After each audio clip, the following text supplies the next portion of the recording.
All right, well, welcome. Thank you for taking some time out of your Thursday evening or perhaps your Friday morning, depending on where you're calling from and tuning in from. It's great to see you all. My name is Tron Kim Sr., and I'm one of the Senior Associate Directors of Admissions here in the admissions office. I'm excited to tell you a little bit about Episcopal High School. So whether you're coming in with a lot of knowledge about Episcopal or you're just sort of starting the process of getting to know us, thank you for taking some time out and tuning in tonight. So I hope that this would be helpful to you. Feel free to sort of jot down questions, ask questions as I go along, put them in the chat. I'm happy to take questions live as well. So don't be shy. I love to be interactive. So feel free to unmute yourself and interrupt me at any point to ask for more information or clarification on anything that I'm sharing, whether live or on the chat. All right, so we're going to go ahead and get started. So I'm going to screen share a presentation. So let me find that. It's hard to believe that I'm rusty on these things because we haven't utilized them as much this past year since we've been doing more in person. All right, so here we go.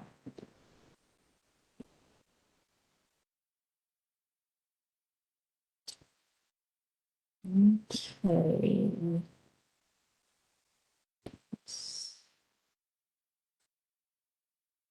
So can you see my screen okay? You should be seeing an overview image of Episcopal. Is that what you all are seeing? I'm hoping so.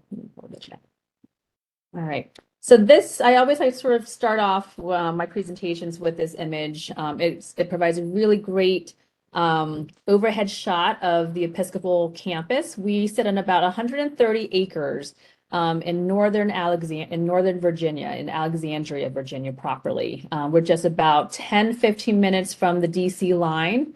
My family and I are big fans of arts and music and culture, and we often find ourselves in the Kennedy Center. And from our door to the Kennedy Center's parking lot is usually a 10 or 15-minute drive. So we're very, very close to Washington, D.C., which is one of the biggest differentiators of the experience here. And I'll talk a little bit more about that later. But this sort of gives you a sense of what our campus looks like. So lots of wonderful, beautiful green space. Even though we're in a major metropolitan area, it's very much its own campus feeling. I mean, when you are on our grounds, you feel like you are definitely away from everything and sort of in your own space here on campus. Okay. All right. So if you're coming to this information session, you're thinking about boarding school for yourself if you're tuning in as a student, or you're thinking about this potentially for your child. So you're probably already thinking about the pros and the advantages of boarding school. And I always like to go through those advantages and sort of why folks might consider boarding schools. And why we see it as a really special experience, and sort of what the advantages of that experience is. So first, boarding schools will provide you with an incredible education. They're rich communities with a lot of dynamic learning and teaching. Our classes are small. Most of the classrooms here at Episcopal tend to be about 12 students large.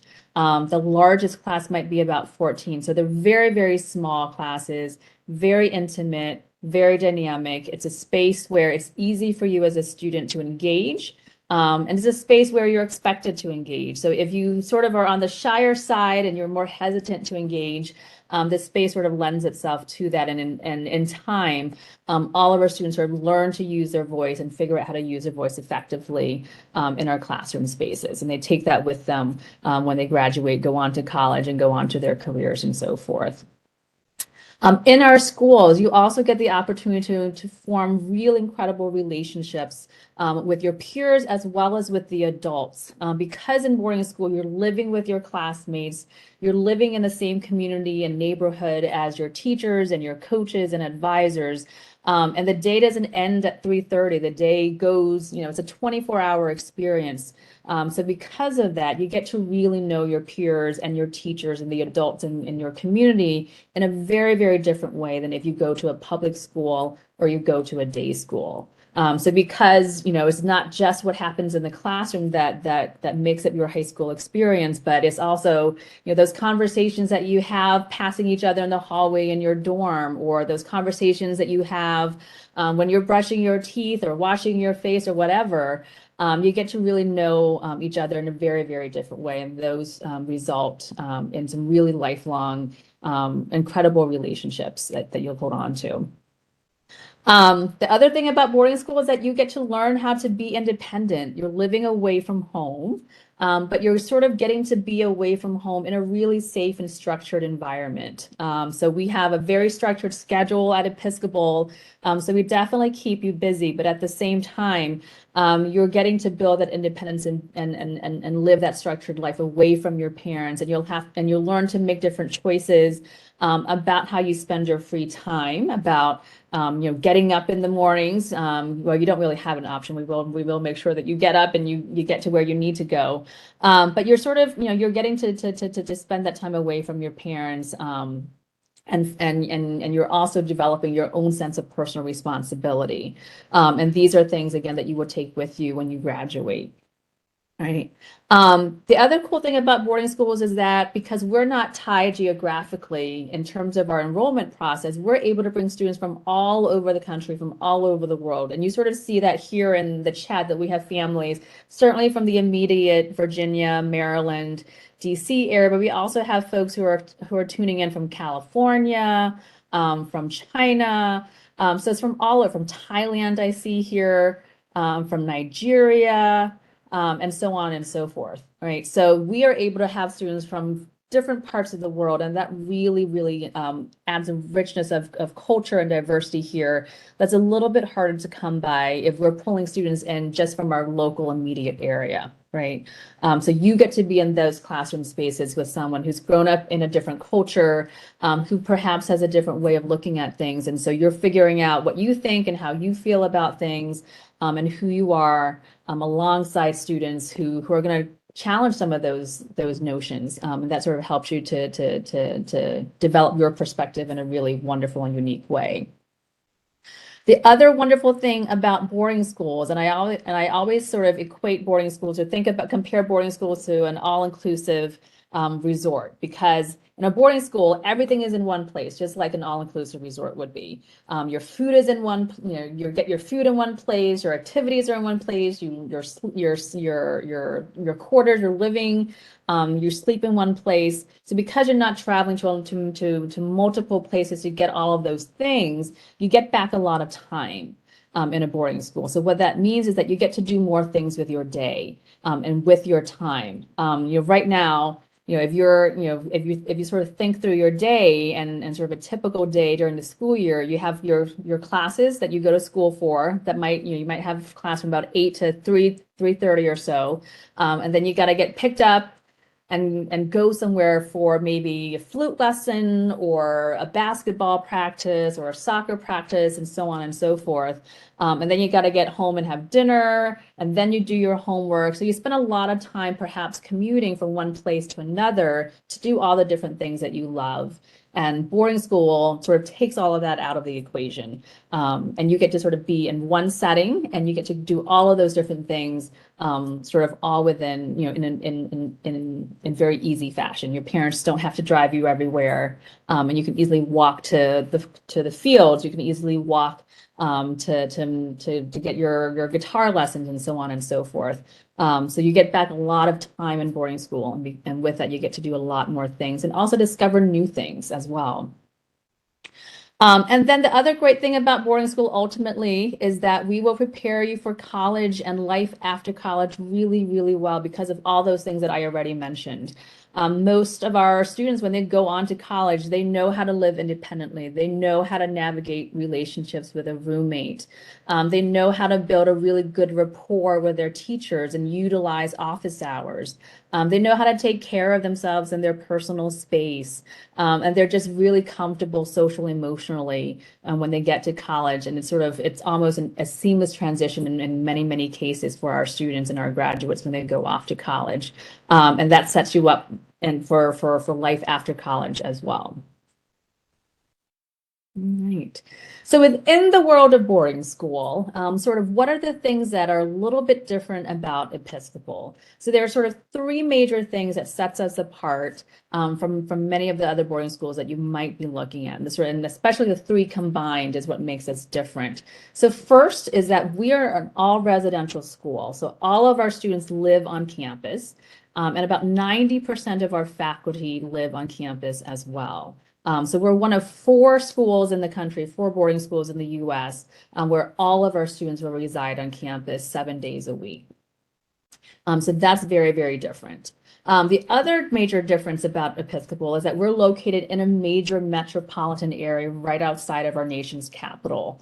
So Washington, D.C. comes with a lot of incredible resources that our teachers utilize readily in their teaching and in their classroom experiences. And it also gives our students an opportunity to explore a really, really rich environment outside of campus. So on the weekends, we will provide opportunities for our students to take advantage of arts and culture in the area, of the sports scene in the area, of our rich museums, of the different parks and so on and so forth. So lots of different things that are going on. And then I would also add that our students also get to curate their own experiences as well on the weekend. So if you want to go to a museum and check out a really cool exhibit that's coming on with some friends of yours on the weekend on a Saturday or on a Sunday afternoon, you can easily do that because there's so much to explore and there's so much to see in the area.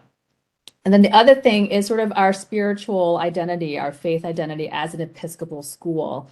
We have a very strong emphasis on intellectual and moral courage. Those are two pillars of our mission statement. And so we spend a lot of time thinking about character development, thinking about sort of what it is that we're sort of called to do in our lives that will be a positive to the communities that we're going to be in. So we think a lot about social impact when you're here, and it's something that we cultivate in you when you leave Episcopal as well, and that you think a lot about in your adult lives in college and life beyond that. So I'm going to show you a quick video.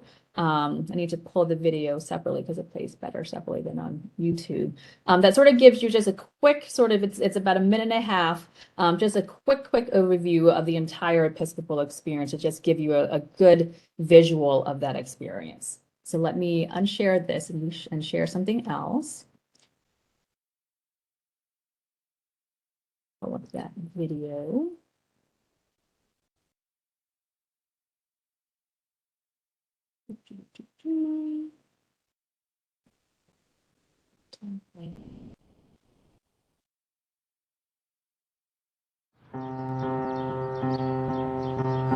The students reflect the values of Episcopal in a number of different ways. I always see people that haven't even really met before talking like they've known each other for a really long time, and that's just like something that's really comforting, especially for someone who lives far away from home. It's such a diverse community that you're always going to have people of different backgrounds and coming from different places, yet when you get here, we're a family. If you see someone that needs help or see someone down, you just go help that person just naturally. It's basically your family. You're living away from home. It's the best place ever.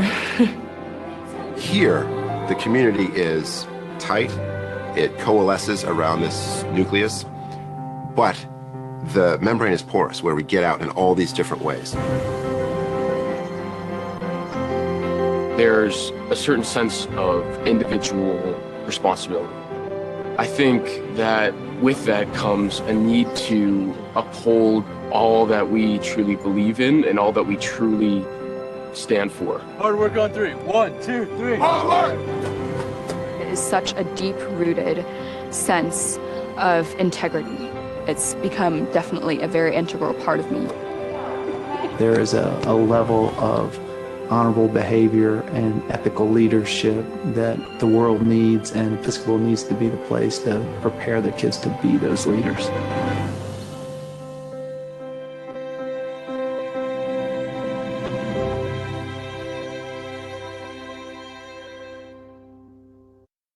All right.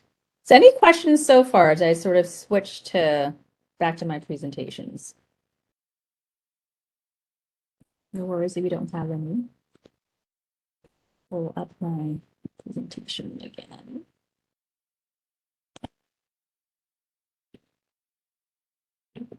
All right, so hopefully that video sort of gives you a really quick snapshot of who we are as a school and of our community and sort of what we believe in, what we value, as well as a sense of our school spirit and our school culture. All right, so the next slide.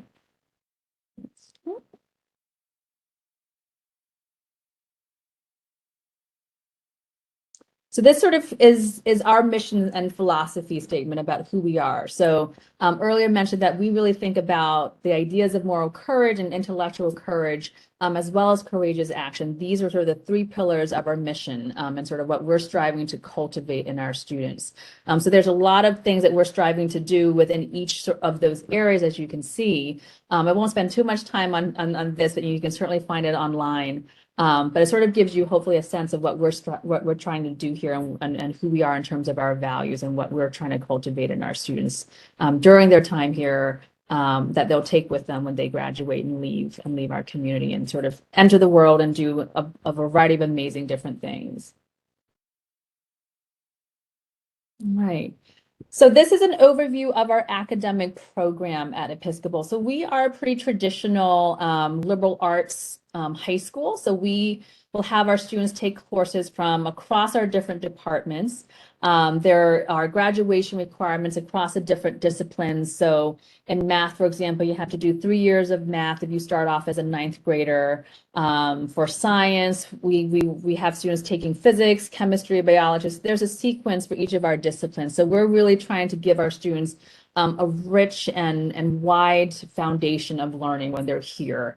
And as you sort of get through the different grades here at Episcopal, you'll get access to more advanced classes, more honors classes. And typically in your senior year, you're taking a lot of electives. So now you're sort of in your final year of school here, you're transitioning into college where you have a lot of choice. There's less structure academically when you get to college.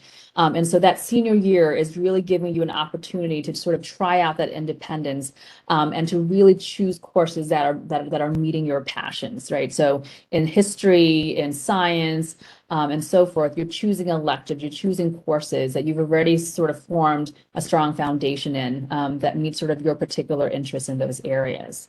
So we have over 170 plus courses that are offered right on our campus. And then we also are partnered with Global Online Academy, which offers our students even more courses that fit in their sort of special and unique interests. Global Online Academy is an online school, an online network of schools. And through Global Online Academy, students are able to access some niche courses that we otherwise aren't able to offer in person here. So for example, students who have met the graduation requirement for languages at Episcopal, they might be interested in studying Japanese or Arabic, and they're able to do that typically as a 1-year course or maybe 2 years through Global Online Academy. They've been able to access some really cool science courses, some interesting social studies courses, and so on and so forth. So that's what Global Online Academy allows our students to do. So it's an option that's available, and some of our students would take advantage of that during their time here.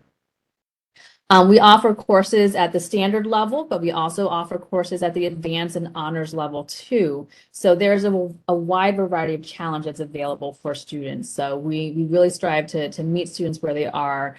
And we have varying levels of challenge for students depending on sort of who they are as a learner. And sort of how you come in is not necessarily how you might graduate. So some students might come in taking standard classes, and then you might get placed in an honors class or an advanced class at some point during your time here. So there are lots of opportunities to grow as a learner and as a student during your time here at Episcopal. As I mentioned earlier, our classes are small and they're dynamic and they're interactive. So if you love being in that kind of environment where you're going to be known by your teachers, where they're going to talk to you, they're going to call on you, they're going to want to know sort of what you think of, what you think about an issue, what you think about a topic that you're studying, then Episcopal is really going to be an exciting place to be for you. You're never going to be ignored. You're never not going to be known by your teachers and your classmates because the classrooms are so small, and we really focus on that personalization of getting to know you really, really well in our classrooms. Right.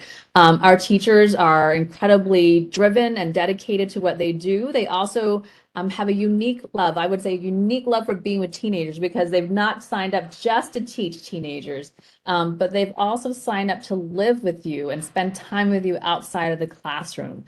So I think that's pretty cool and pretty special amongst boarding school teachers, that they love working with students, they love mentoring them. And so that's sort of why they sign up to be a part of this kind of community as an educator. And then we also have a really wonderful academic support program. So if you're ever struggling in coursework, if you're struggling with any skills like organization or time management, we have a really wonderful academic support office that will help set you up with those tools and match you accordingly with the resources that you might need to strengthen any of those areas. They oversee a network of student tutors who will provide tutoring in modern languages, in the sciences, in math, in writing. And so there's a vast array of options in terms of getting help for anything that you might need help in at Episcopal. So I think it's really been, I've been here, I'm going into my 5th year here, and this is my 3rd boarding school, and I've definitely been impressed by how they really work hard to support students and meet them regardless of what challenges they might be going through.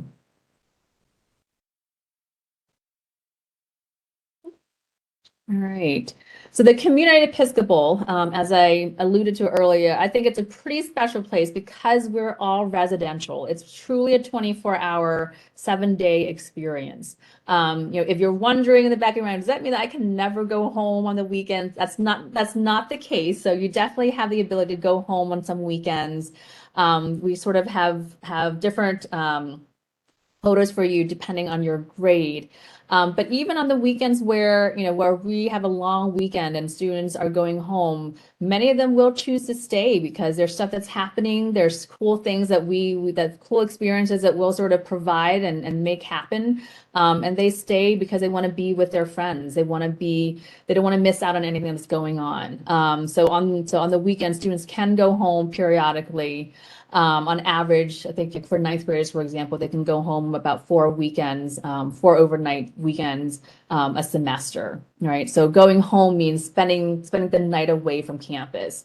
For those of you who are tuning in, who are sort of in the local area and can easily drive to campus, that doesn't count towards, like, if you're picking your child up and you're just having brunch in Old Town, it doesn't count towards that. So that quota really only applies to when the student is going to be away for the evening and spending the night away from campus, right?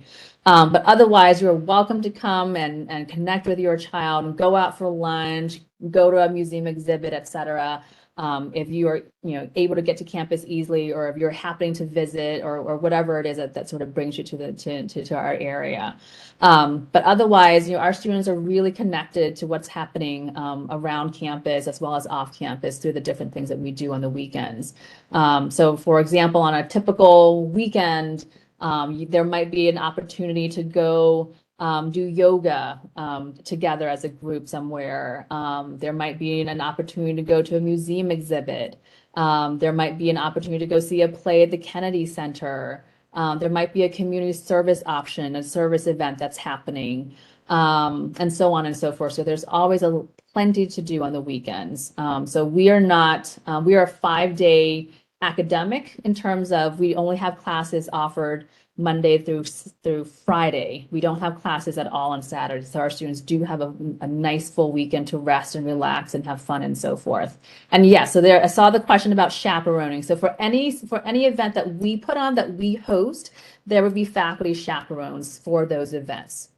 For any event that students sort of do on their own. So like if some friends, if a group of friends want to get together and they want to go out for brunch in Old Town or somewhere in DC, there's a process by which students have to get permission to do those things. But those experiences, we do not chaperone.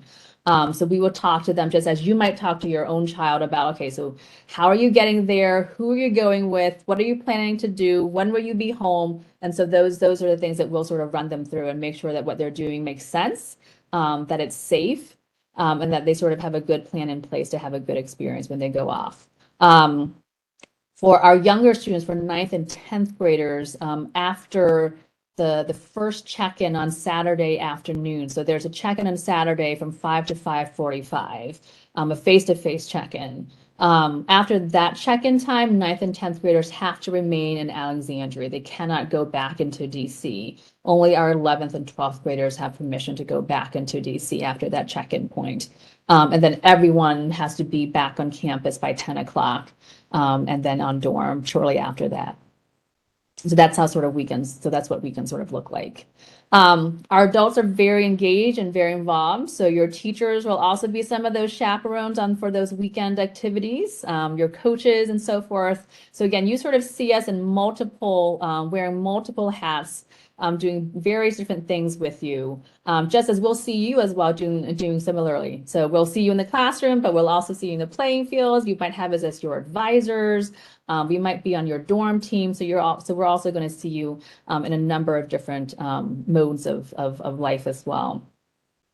And then the other thing to know about our community is that we have a very strong honor code. So in the video you heard mentioned, and also in our mission statement you heard mentioned, that we really believe a lot in integrity and living lives marked by making good choices, being kind to others, being honest, and so on and so forth. And the honor code is something that facilitates a lot of that philosophy. It applies to our to sort of how we carry ourselves academically, and also how we live together too. Next slide. So for those of you who are interested in the arts, who love the arts, we have a really robust arts program at Episcopal. I need to drink of water.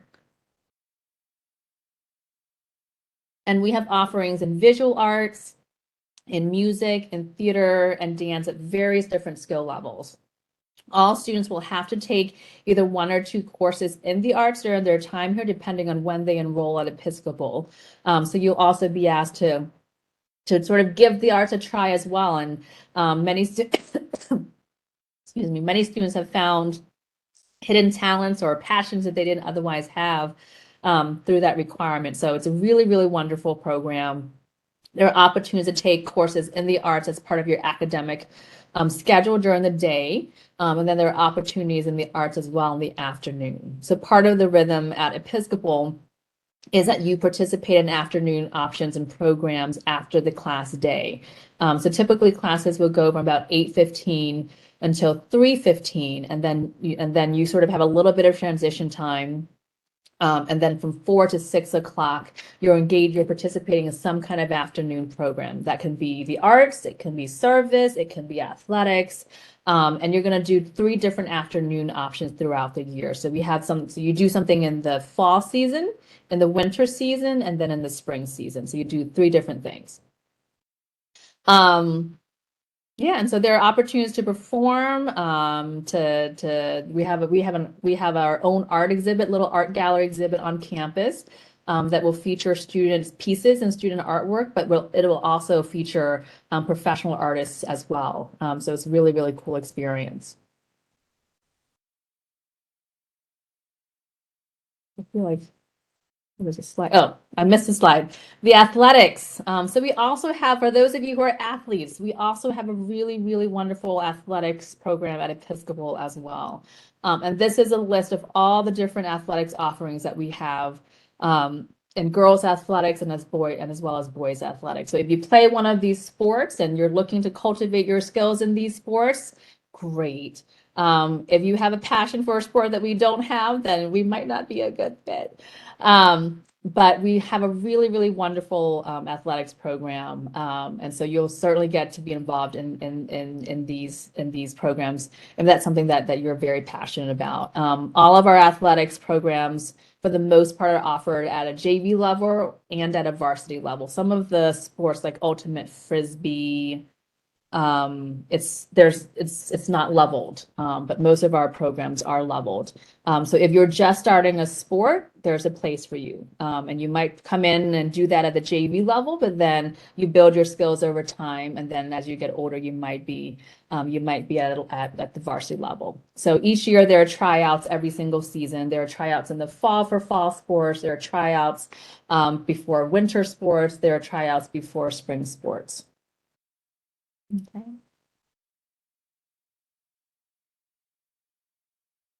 And then this is sort of my final slide, just giving you an overview of what life will look like after Episcopal and a quick overview of our college counseling program. We have a wonderful college counseling office with 4 college counselors, and they will work with you in your junior year and your senior year to think about the college application process. So they work with you from scratch to all the to the point of matriculation. So they're going to help you figure out what colleges are a good fit for you in terms of your academic interests, in terms of your co-curricular passions and other things that are important to you. They'll help you think about how to approach a standardized tests. We do provide some on-campus tutoring for the SATs and the ACTs, so that's something that your child can sign up for in their junior year typically to take advantage of that. So they will work with you from beginning to end in terms of the college process. So you will be in really, really good hands. All of our students will go on typically to a 4-year college, and they go to a wide range of schools. Depending on where they live, where their home is, depending on what their interests are, and so forth. So some of our students go to major research universities, state universities, small liberal arts colleges, the Ivy League schools, so a number of different places all over the country. So so that's something that's a very strong program here also at Episcopal. And then we will stay connected to you after you graduate. So sort of once you're here as a student, you are part of the Episcopal family for life. So you will hear from your teachers, you're going to hear from our alumni office. There are programs for you to come back and sort of reconnect with the school community, connect with the students who are still here, who are coming up behind you. So it's really a lifelong relationship that you're investing in when you come to Episcopal. Okay. All right, so I see some of the questions in the chat, and I'm going to hop to that in just a second. But this is just an overview of our application process. So we will take one of 2 applications. So you can apply to Episcopal either by the Gateway to Prep Schools application or the standard application online. So either one is fine.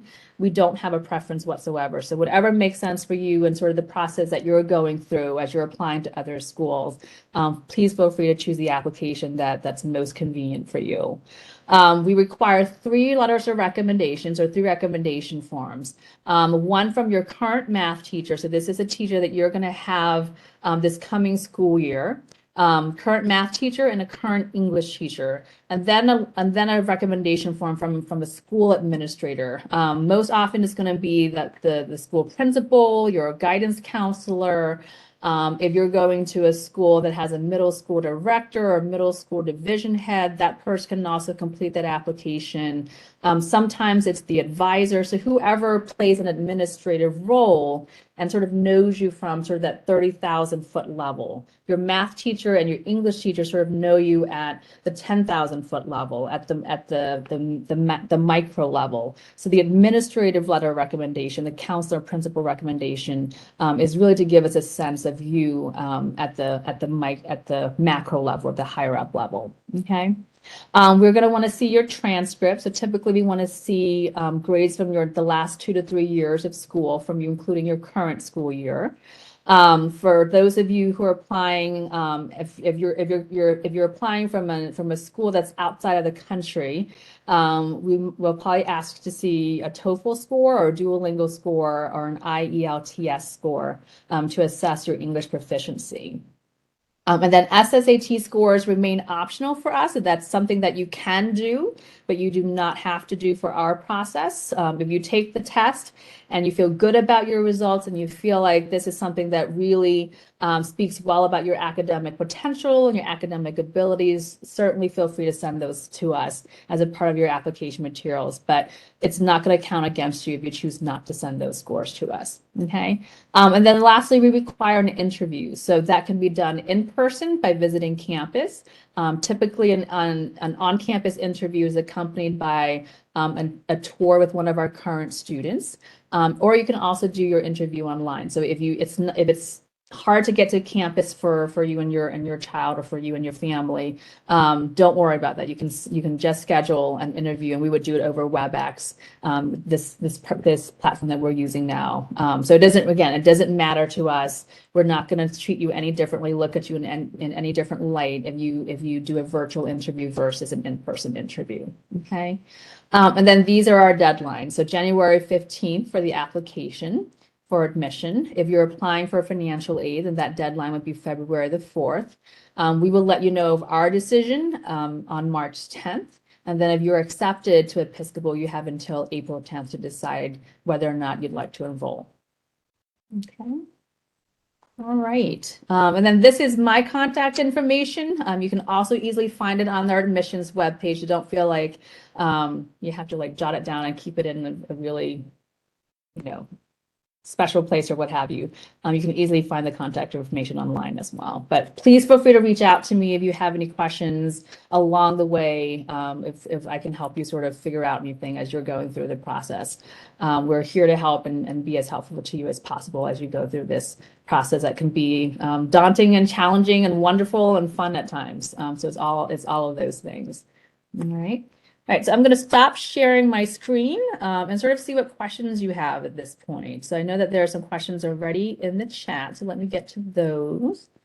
All right, so the first question is, are there club sports or are they all competitive? So I believe that all of our sports are at the interscholastic level. I was just trying to think if there were any sports that aren't. Like Ultimate Frisbee used to be non-competitive, but it's now gotten competitive, and they compete against other schools in the area. So at this point, all of our athletic offerings are at a competitive level, at the JV level and at the varsity level. For some teams, we also have a thirds level, which is below JV. So those are even more developmental than the JV level. Okay. Do we take students in the 10th grade? We do. So we will enroll students in the 9th grade, in the 10th grade, and in the 11th grade. We don't typically enroll students just for 1 year as a senior, and we also don't offer postgraduate enrollment either. So postgraduate, the short lingo is PG, is for students who have already done high school and completed high school somewhere, and they're looking to do sort of a gap year before they go to college, right? So some boarding schools do offer that. We, however, do not. Is it compulsory to take the English language test? If your official language is of your country and that the language that's taught at your school is English, then you won't be required to take that test. So it's more applicable to students who are coming from a non-English speaking country and are also enrolling in a non-English speaking and in a school where English isn't the language of instruction. Okay.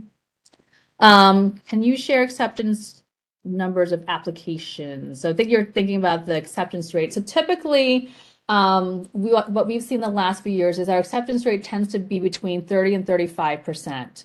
So we have seen our application numbers rise each year. So the acceptance rate has gone down a little bit each year as well. So typically, this past cycle, for example, we saw over 800 applications. And we admitted about probably about a third of those applications to enroll ultimately around 130-ish students. So 9th grade, we aim to enroll about 75 to 80 students for the 9th grade. In 10th grade, we're looking to enroll about 25 to 30. And then in 11th grade, we're typically aiming to enroll between 15 and 20 students. See, when can you schedule a tour and interview? So you can schedule that at any time. So we are currently open. It's not a great time to see campus right now because there aren't any students here, but you're certainly welcome to if it's if it's convenient for you all. Our students will return to campus September 4th, and we typically sort of open season for tours and interviews typically will happen around the third week of September, when we've had a chance to sort of train up our students, get them going as tour guides and so on and so forth. So I would aim so you can call anytime to schedule ahead. But I think sort of the ideal time that you're looking for is anytime after, say, the third week of September. So we're currently receiving, we've been receiving appointments for October, and now we're going into November. So you can schedule those appointments anytime. And the same thing with the tour. Let's see, how many international students enroll for 9th grade and 10th grade? So overall, our international students represent about 17% or so of our student body. And they span across the grades: 9th grade, 10th grade, 11th grade, and 12th grade. So it really varies for each year, sort of what those numbers might be. For this coming cycle, for example, we have about, I can pull up that number very quickly here. Bear with me for just a second.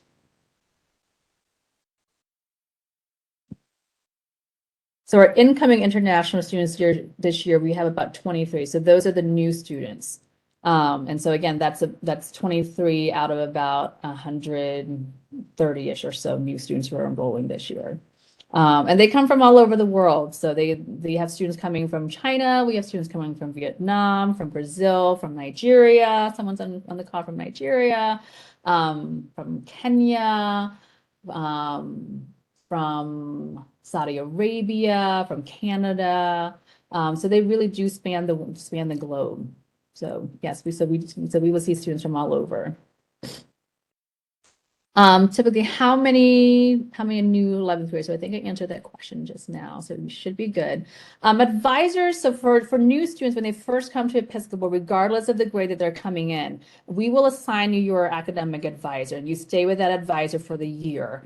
After that year, you can choose a new advisor. So all 9th graders will have to choose a new advisor, because you get one advisor for your 9th grade year, and then typically you'll get assigned another advisor that will stay with you 10th grade through 12th grade. Now, you get to choose that person. But if that relationship ends up not being a great match as you thought it might be, then you can also request a switch at the end of that school year to another person as well.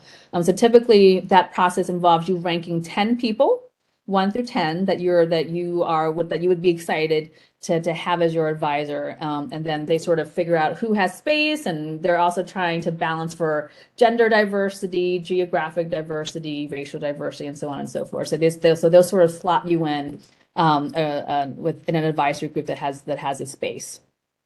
That's typically how it works. So when you come in, we will assign you the advisor, and then towards the end of the first year, you'll go through the process of choosing a new advisor. If you're in 9th grade, you will have to do that, and then if you're in 10th or 11th grade, you have the option to do that. But you also have the option to remain with your assigned advisor if you've had a good experience in that group. All right. Let's see what else. Small tips for applying to Episcopal. So I think, so a common question that I'll get asked is sort of, what are you looking for in a student? Who is your ideal candidate? Who's an ideal student? So we're looking sort of for three major things. One is that you love to learn, that you're a good student, that you're excited about the idea of being in these small classes, of engaging with your teachers, of engaging with your peers. So we want to see that you're curious, and that you're not afraid to work hard, and that you're open-minded, and that you're looking to learn and expand your knowledge, right? So we're going to look at your grades. We're going to look at your letters of recommendations to give us a sense of who you are as a student, as a learner. The second thing is that we are sort of who we are as a community. We're as vibrant and rich and exciting as we are because of the energy that our students bring, because of their contributions. So we're also looking for students who want to be a part of that kind of community, who are looking to contribute, who are looking to share their gifts and their talents, and who want to get involved. that you're not just coming to Episcopal just to go to classes and get that A, but that you're also wanting to be part of something bigger, and to be part of sort of a family and get involved and jump into things. And those gifts can be anything. It might be that you're a really talented tuba player. It might be that you're a really good swimmer. It could be that you are a really, really good leader, and that you're passionate about this issue or that issue, and that you're going to bring that to the community. So we're looking for students to add and bring who they are to the community. And then the other things that we're looking for students who are going to be good people, that are kind, that are respectful, that will be good stewards of the spaces here, that are already practicing those ideas of moral courage and intellectual courage that are really important to us. So we're going to be looking at your character. And again, that's where your recommendations come in. And that sort of gives us a window into who you are as a person and sort of who you'll be as a community member here. So those are sort of the three things that we really think a lot about, and that we look for when we're looking at your application materials. Right. So I hope that answers your question a little bit. But in terms of tips, I mean, I think just be who you are.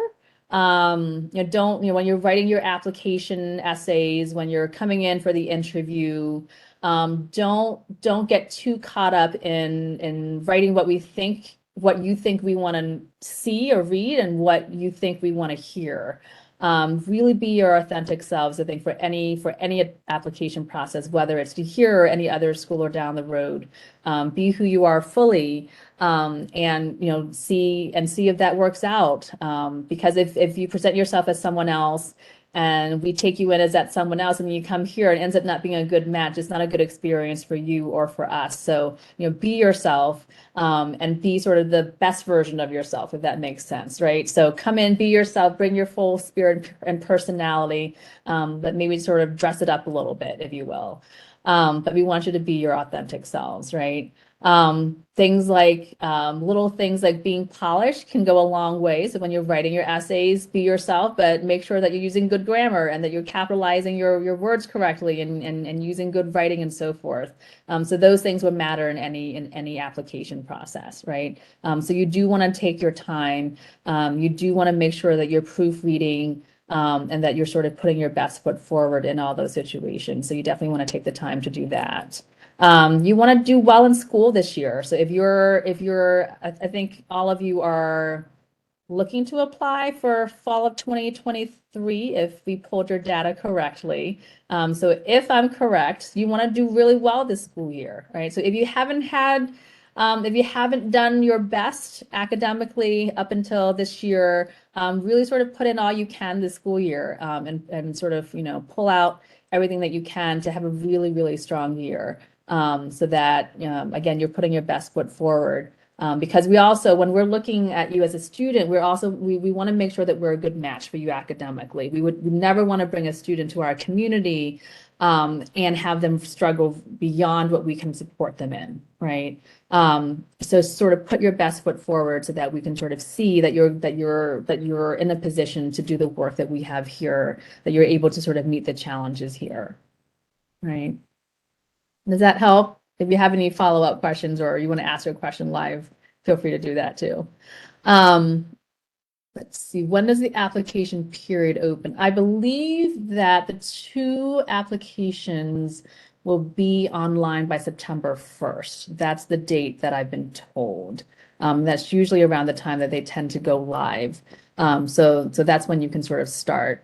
But I wouldn't rush to sort of do it, say September 5th, if that's the case, right? Give yourselves the time to sort of do that. You have very much until January 15th.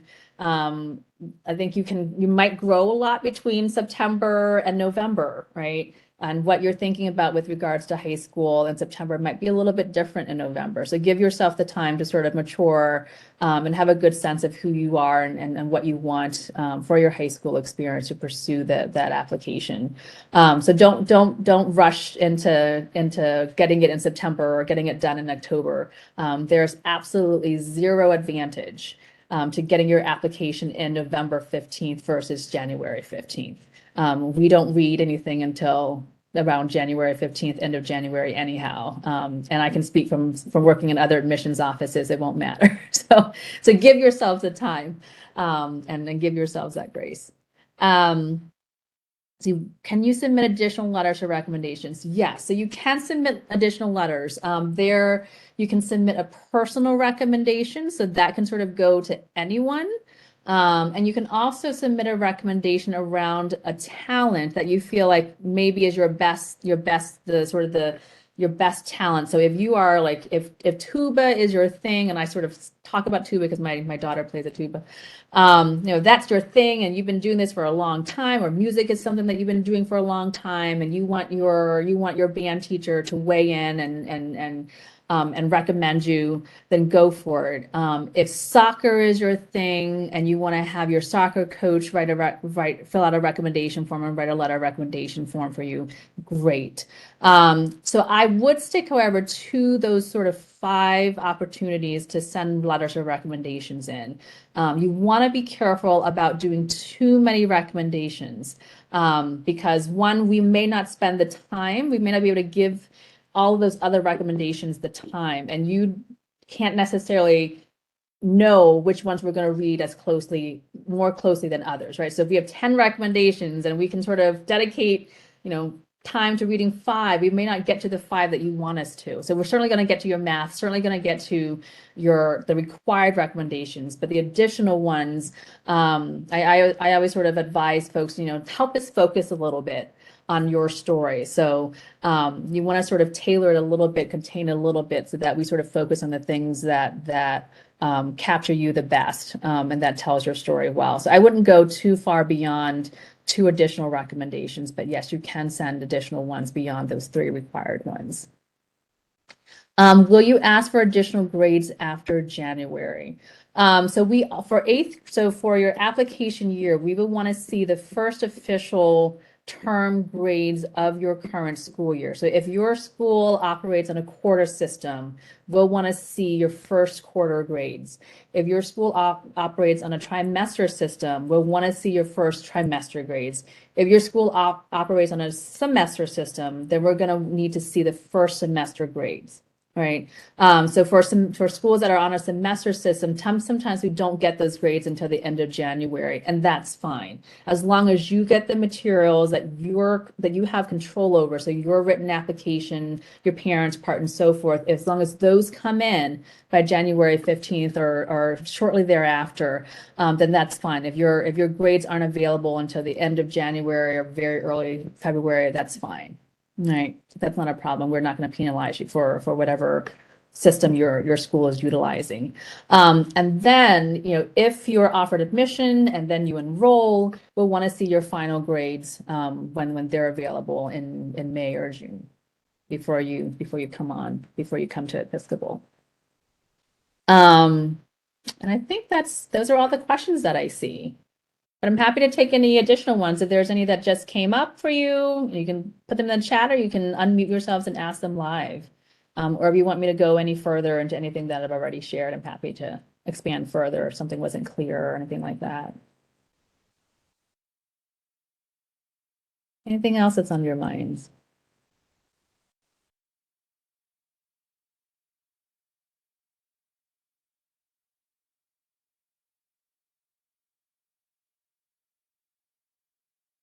It looks like everyone's good. Everyone's feeling good. Oh, do we have a phone policy? Great question. So we don't have a sort of a school-wide phone policy in terms of what you can or cannot do. There is a culture that we strive for. So we really would like our students not to have earbuds in when they're sort of walking past each other, right? We want you to say hi, to engage with each other.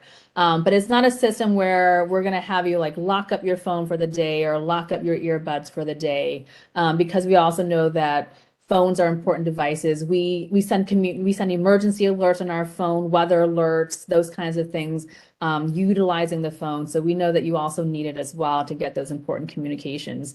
But it's about sort of being courteous and practicing common sense courtesy, if you will. So when you're in class, You shouldn't be on your phone if you're not supposed to be. And teachers will have varying practices for how they manage that. So some teachers may collect your phones at the start of class and you'll get them back at the end of class.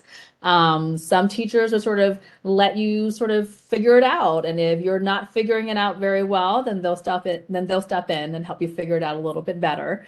So sort of that kind of thing. In the evenings, for ninth graders, from during study hours from 8 to 10. So the other thing about our rhythm is that, so after the afternoon options, there's free time from 6 to 8 to get dinner, to shower, to clean your room, to hang out with your friends and all of those things. And then from 8 to 10 is study hours across the campus for all of our students. And for ninth graders, during that time, we will take away your phones. So that you can concentrate and do your homework. Ninth grade is a really, really foundational year where we are giving you the most structure that you'll have during your time at Episcopal. And so our goal and our aim there is to help you really cultivate some good habits that you can carry with you in 10th grade and 11th grade and 12th grade, where you'll have more independence and less sort of oversight from us as a school. But otherwise, you can have your phones. Yes. At night, typically when you're going to bed and it's time to sort of turn the lights off and power down, we will ask you to sort of power down your devices, to get off your computers, to get off your phone, put them away, so that you actually can get a good night's sleep. And it's one of those things to sort of, we see how you're doing. If, you know, if your advisor is getting reports from your teachers in class that, you know, you're having a hard time staying awake, or you're not able to pay great attention, then there'll be conversations that will happen between you and your advisor to sort of figure out what's going on. Are there things that we need to put in place to sort of help you build better habits, and those kinds of things. So those are very much case by case, sort of as we see fit in terms of how you're doing overall. But we don't have a standard, you know, we're going to take your phones away from 8 to 3 every single day. Let's see, another question. For specific athletic or artistic interests, do applicants meet coaches or advisors as part of the application process? You can meet them, but it's not required. So we will offer opportunities for you to connect to coaches during your, if you're coming for a visit and if you really, really want to connect with the dance teacher or with the track coach, you can put that request in and we'll sort of do our best to set you up with that. So it really depends on everyone's availability when you come to visit. So if they're teaching a class during the time that you're coming to visit, it might be harder to track them down, but we'll certainly connect you. We'll get you squared up with their contact information and you can reach out. In December, we always have a program called Explore Episcopal, where you're invited to come to campus and connect with our coaches and co-curricular programs and learn more about those programs and connect with them in person. So there will be opportunities, but it's not required. It's not required at all. Let's see, another question. Could you please tell us about student health policy, especially if they get positive while at school? Great question. So we have a wonderful health facility. So we have we provide 24 hours, 7 days a week medical care on campus. So we have a school doctor that lives on campus. We have a team of nurses, and our medical center is staffed 24 hours a day, 7 days a week. So when students, so this past year, sort of, I think this past year, when students have gotten positive, if we typically, our first thing would be to sort of have them stay in one of the rooms in our medical facility. So we have rooms where students can stay in, whether they're COVID positive or whether they're just not feeling great, and they just sort of need to take a break or whatever. They might have a really bad cold, whatever it might be. So the rooms are there for multiple purposes.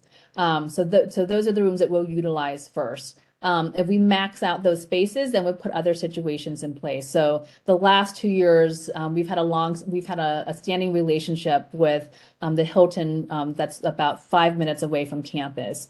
So once we've maxed out those spaces, we've situated and set our students up there with an adult chaperone from the school community who's there with them. Meals are delivered. And so on and so forth. So when they've had to quarantine and we've maxed out our spaces on campus and we've gone to the Hilton and so forth. So we do have a plan in place for all of that.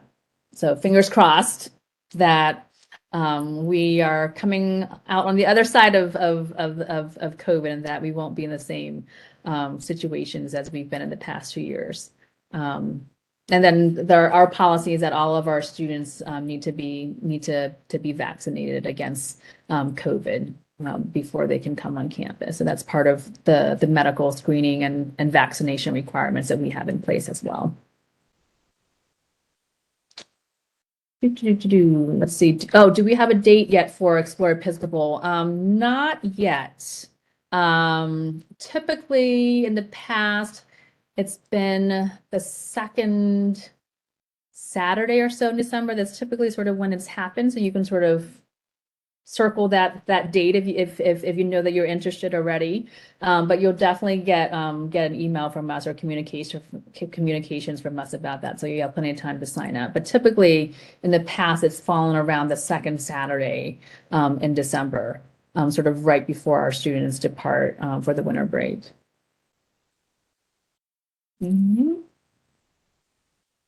other questions? Any other thoughts? So these are really great questions.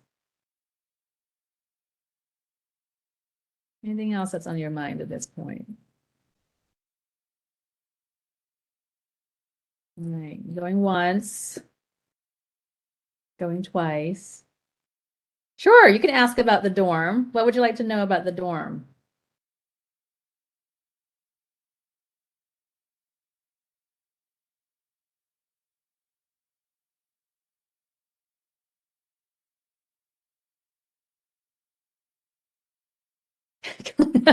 Cleaning policy and laundry. So very important questions as well.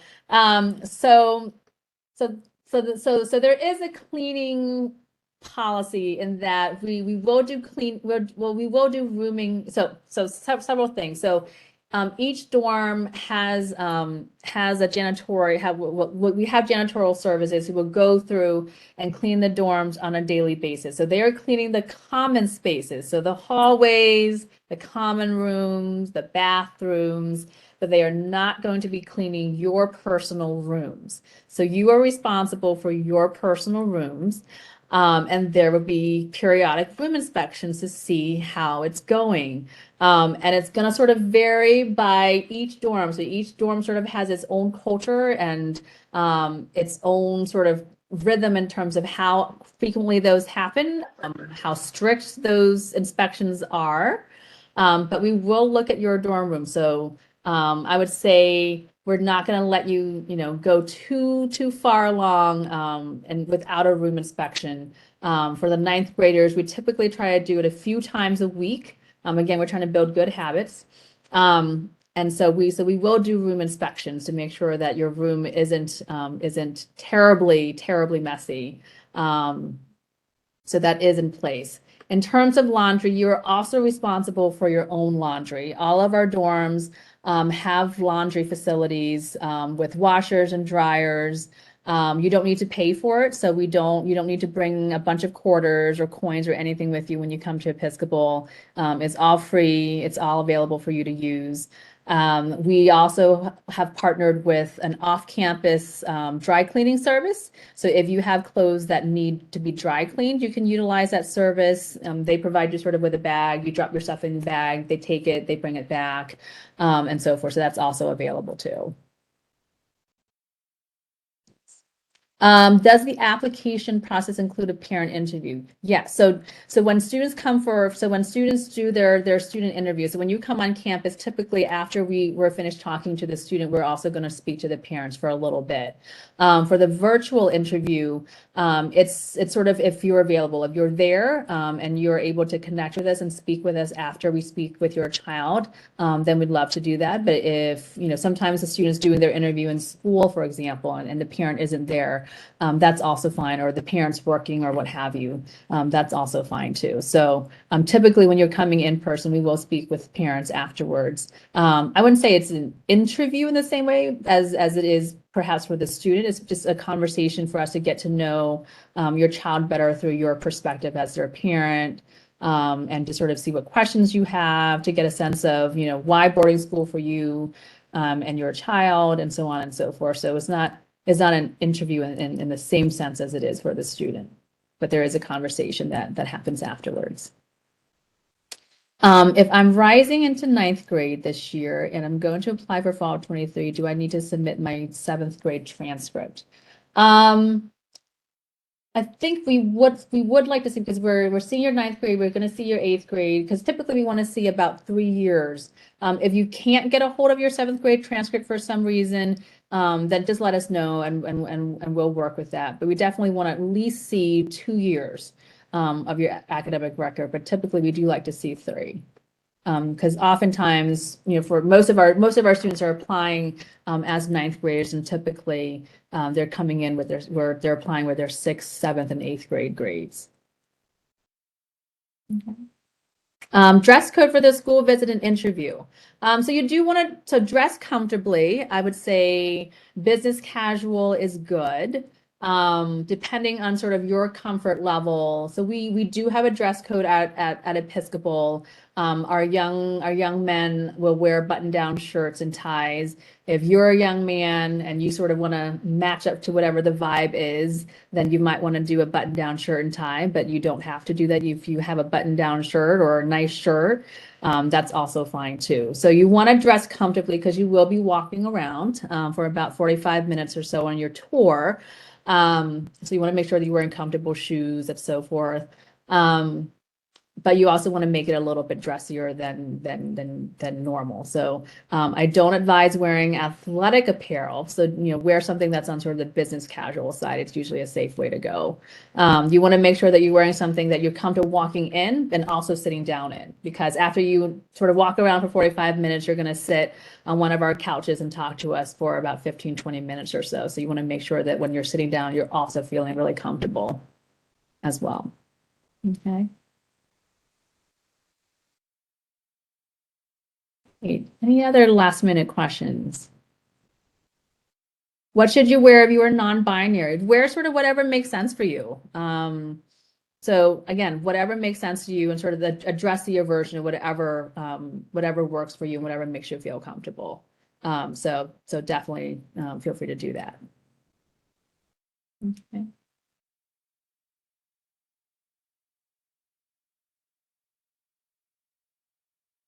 Any other questions?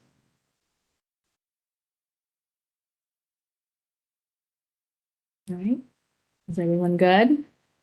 Everyone's gotten all of their questions, big and small, answered. All right. Well, it was really lovely being with you all. I really enjoyed spending time with you and answering your questions and telling you a little bit about Episcopal. I hope you're a little more excited and know a little bit more about our school, and that you're thinking about visiting us in person and coming through this fall if that's something that you're able to do. And if not, we'll see you and connect with you online, and look forward to that as well. So again, please feel free to reach out to me. My name is Tron Kim Sr. You can easily find my contact information on our admissions page. So please feel free to shoot me an email if you have any questions, give us a call, whatever makes sense for you all, whatever is most convenient. But other than that, I wish you sort of a happy remaining summer, however many days you have. I don't know when you all are going back to school. So hopefully you still have a few more days, and hopefully maybe a few more weeks before school starts. So I hope you get to have some fun and get some good rest in that time. And I hope you have a really wonderful start to the school year. All right. Have a good evening or a good morning, wherever you're calling from, or afternoon as well, perhaps. And hopefully I'll see you all soon. All right, take care.